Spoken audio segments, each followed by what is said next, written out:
আগের দিন আমরা হার্ডওয়্যার সম্বন্ধে জেনেছিলাম, আজকে সফটওয়্যার সম্বন্ধে জানবো যে সফটওয়্যার জিনিসটা কি।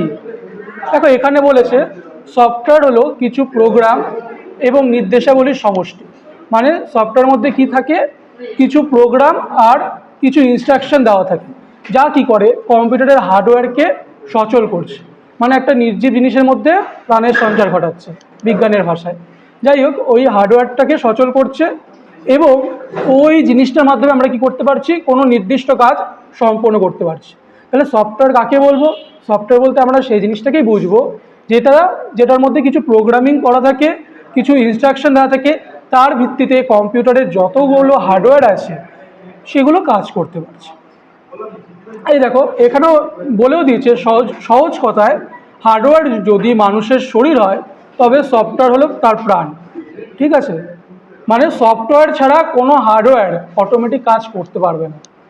ঠিক আছে, মানে আমাদের শরীর অটোমেটিক কাজ করতে পারবে না যদি না আমাদের মধ্যে প্রাণ থাকে, তাই তো। আর সফটওয়্যার ছোঁয়া বা স্পর্শ করা যায় না। যেরকম করে হার্ডওয়্যার আমি ছুঁচ্ছি, স্পর্শ করছি, টাচ করতে পারছি, সফটওয়্যার কিন্তু সেটা না। এইবার কম্পিউটারের সফটওয়্যারকে আমরা ক ভাগে ভাগ করতে পারি? দুই ভাগে। ফার্স্ট ভাগটার নাম হচ্ছে সিস্টেম সফটওয়্যার। কি আছে? এই সফটওয়্যারগুলি কম্পিউটারের অভ্যন্তরীণ ক্রিয়াকলাপ নিয়ন্ত্রণ করে এবং হার্ডওয়্যার ও অ্যাপ্লিকেশন সফটওয়্যার মধ্যে সংযোগ তৈরি করে। কম্পিউটারের ভেতরে যত কিছু জিনিস আছে সেগুলো কে নিয়ন্ত্রণ করছে? System software. এর জন্য একে ইন্টারনাল সফটওয়্যারও বলা হয়। যেরকম কি একটা সিস্টেম সফটওয়্যার এক্সাম্পল হচ্ছে উইন্ডোজ ওএস। ঠিক আছে, আর কি করছে? অ্যাপ্লিকেশন সফটওয়্যারের সাথে কানেকশন বা বন্ডিং তৈরি করছে।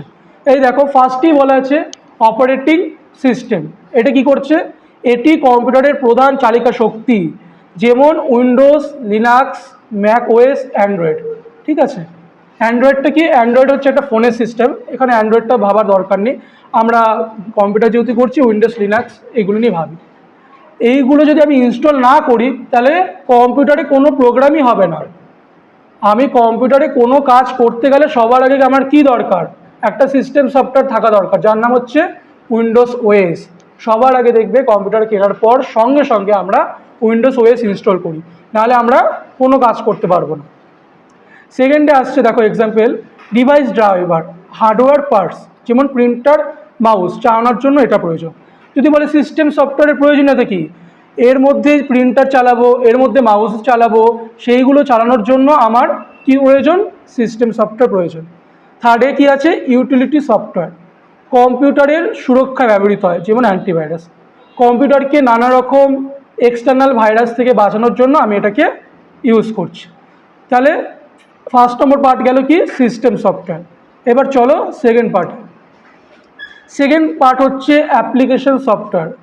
ব্যবহারকারী তাদের নিজস্ব বা প্রাতিষ্ঠানিক নির্দিষ্ট কাজ সম্পন্ন করার জন্য যে সফটওয়্যারগুলি ব্যবহার করেন তাকে অ্যাপ্লিকেশন সফটওয়্যার বলে।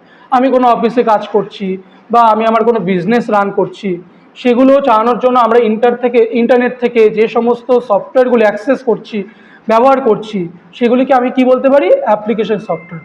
অ্যাপ্লিকেশন সফটওয়্যার মানে কি? যেগুলো আমি এক্সটার্নালভাবে ডাউনলোড করছি। আর সিস্টেম সফটওয়্যার মানে কি? যেটা আমার ইন্টারনাল সফটওয়্যার, যেটা আমার কাছে বাই ডিফল্ট প্রোগ্রাম করা থাকে যাতে কম্পিউটারটা রান করা যায়। ঠিক আছে, এবার দেখো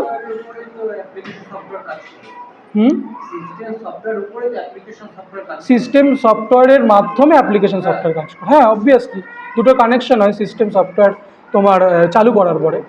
যতক্ষণ না চালু হবে ততক্ষণ কাজ করবে না।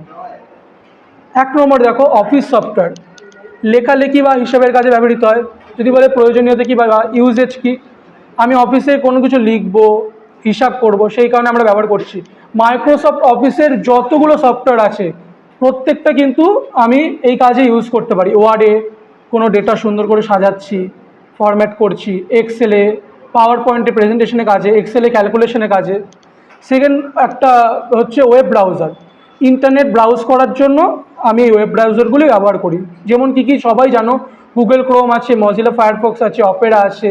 ঠিক আছে, আরও নানা রকমের এক্সটার্নাল ওয়েব ব্রাউজার আছে আমাদের জানা আছে।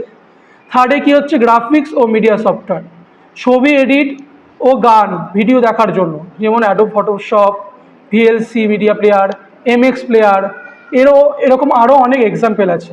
তাহলে এটা গেল কি আমাদের অ্যাপ্লিকেশন সফটওয়্যার। আগে কী ছিল আমাদের? System software. তাহলে সফটওয়্যার কয় প্রকার? দুই প্রকার। এক নম্বরে কি আসে?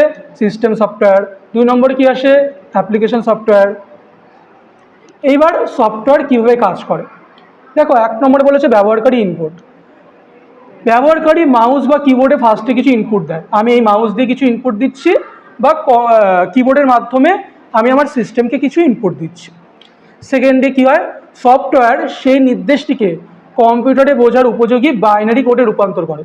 আমরা যেই ল্যাঙ্গুয়েজে কথা বলি কম্পিউটার কিন্তু সেই ল্যাঙ্গুয়েজ বোঝে না। আমি যদি 5+5 টিপি কম্পিউটারের কাছে ওইভাবে যায় না, কিন্তু সেটা যখন আমরা নাম্বার সিস্টেম শিখবো বুঝতে পারবো। কম্পিউটারের কাছে সেটা কি করে? সফটওয়্যার কম্পিউটারের ল্যাঙ্গুয়েজে কনভার্ট করে দেয় বা ট্রান্সলেট করে দেয়। তিন নম্বর হচ্ছে হার্ডওয়্যারের কাজ। কম্পিউটারের প্রসেসর এবং র্যাম সেই কোড অনুযায়ী কাজ সম্পন্ন করে। কম্পিউটারের প্রসেসর কি করছে? ওই কম্পিউটারের কাছে যেই ট্রান্সলেটেড ভার্সনটা গেছে সেই অনুযায়ী কাজ করছে, ফলাফল প্রদর্শন। তারপরে কি? সফটওয়্যার পুনরায় সেই ফলাফলকে মানুষের বোঝার ভাষায় স্ক্রিনে ফুটিয়ে দেয়। সফটওয়্যার আবার কি করছে? কম্পিউটারের সেই ল্যাঙ্গুয়েজটাকে আমাদের ল্যাঙ্গুয়েজে ট্রান্সফার করছে, ট্রান্সফার করে সেই আউটপুটটাকে আমাদের কাছে ফুটিয়ে তুলছে। তো সফটওয়্যার কীভাবে কাজ করে? এইভাবে ফার্স্টে আমরা কিছু ইনপুট দিলাম, দেন গিয়ে কি হচ্ছে? সেই ইনপুটটা কম্পিউটারের ল্যাঙ্গুয়েজে ট্রান্সফার হচ্ছে।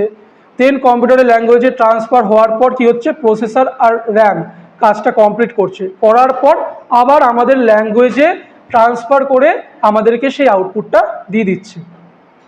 এইভাবে সফটওয়্যার কাজ করে।